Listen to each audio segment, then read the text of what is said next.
কার্যক্রম সেগুলি গ্রহণ করে ডেড বডি নিয়ে মিটফোর্ড হসপিটালে পোস্টমর্টম করবার জন্য নিয়ে যান ওনারা।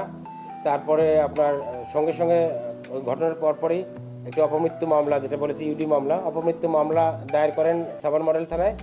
এর পরবর্তী কার্যক্রম আমাদের পিবিআই ঢাকা জেলার, যখন আমরা ডেড বডিকে দেখবার পরে আমাদের সন্দেহ হয় যে তার শরীরের বিভিন্ন জায়গায় আঘাতের চিহ্ন যখন আমরা পাই, তখন আমাদের কাছে মনে হয় যে এটি নিছক কোনো অ্যাক্সিডেন্ট না, নৌকা থেকে পড়ে গিয়ে বা পানিতে পড়ে গিয়ে সে মারা গিয়েছে, এই ধরনের কোনো ঘটনা নাও হতে পারে। আমরা তখন আমাদের স্বাভাবিক প্রক্রিয়ায় আমরা ছায়া তদন্ত অব্যাহত রাখি। আমরা আমাদের সন্দেহের প্রেক্ষিতে কারা কারা তার অ্যাসোসিয়েট, কাদের সঙ্গে সে মিশত, কিশোর গ্যাংয়ের লিডার কে ছিল, এই তথ্যগুলো আমরা সংগ্রহ করতে থাকি। একটি কিশোর গ্যাংয়ের কথা আমি পূর্বেই বলেছি, মানে রবিউল ওরফে হৃদয়ের নেতৃত্বে একটি কিশোর গ্যাং, যারা মাদক ব্যবসা, এলাকায় চাঁদাবাজি, ছোট ছোট চুরি এই ধরনের ছোট ছোট অপরাধ করতো, তার নেতৃত্ব দিত হৃদয়। তো আমরা এই নামটি যখন কনফার্ম করলাম, হৃদয়ের অবস্থান নির্ণয় করলাম এবং রাতেই আমরা হৃদয়কে আমাদের হেফাজতে নিলাম। হেফাজতে নেবার পরে হৃদয়কে আমরা মানে পুরো রাত জিজ্ঞাসাবাদ করেছি।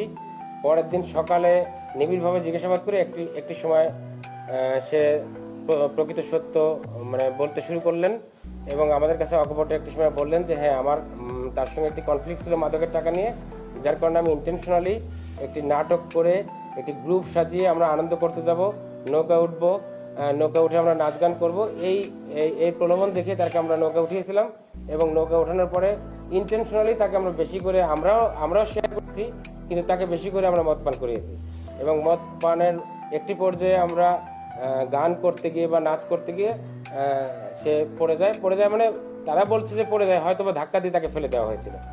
ফেলে দেওয়ার পরে বাকিদের যে জবানবন্দি, সেই জবানবন্দি থেকে রবিউল ওরফে হৃদয় কিন্তু বলেনি যে তাকে আমরা ফেলে দিয়েছি বা তাকে বৈঠা দিয়ে আঘাত করে পানিতে তলিয়ে দিয়েছি। বাকি যারা ফয়সাল, তারপর একজন ছিল শরণ, এই বাকি যারা আসামি ছিল তাদেরকে যখন আমরা জিজ্ঞাসাবাদ করলাম, ওনারা বললেন যে হ্যাঁ, রবিউল তাকে বৈঠা দিয়ে আঘাত করেছে, তাকে উঠতে দেয়নি এবং ইন্টেনশনালি তাকে পানিতে ডুবিয়ে দিয়েছে। ডুবিয়ে দিয়ে তার মৃত্যু নিশ্চিত করে বা পানিতে ডুবে গিয়েছে এটি নিশ্চিত করে তারপর বাকিদের নিয়ে এসে এলাকায় চলে আসে। এই হচ্ছে ঘটনা।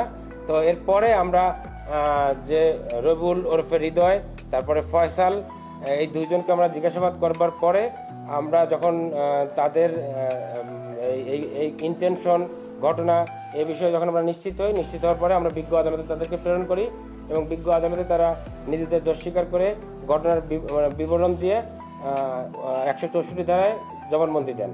এবং এই জবানবন্দির প্রেক্ষিতে আমরা আরও দুইজনের নাম পাই। একজন হচ্ছে শরণ আর আরেকজনের নাহিদ। এই শরণ এবং নাহিদ, এই দুজনের আমরা নাম পাই। তো পরবর্তীতে আমরা শরণকে আবার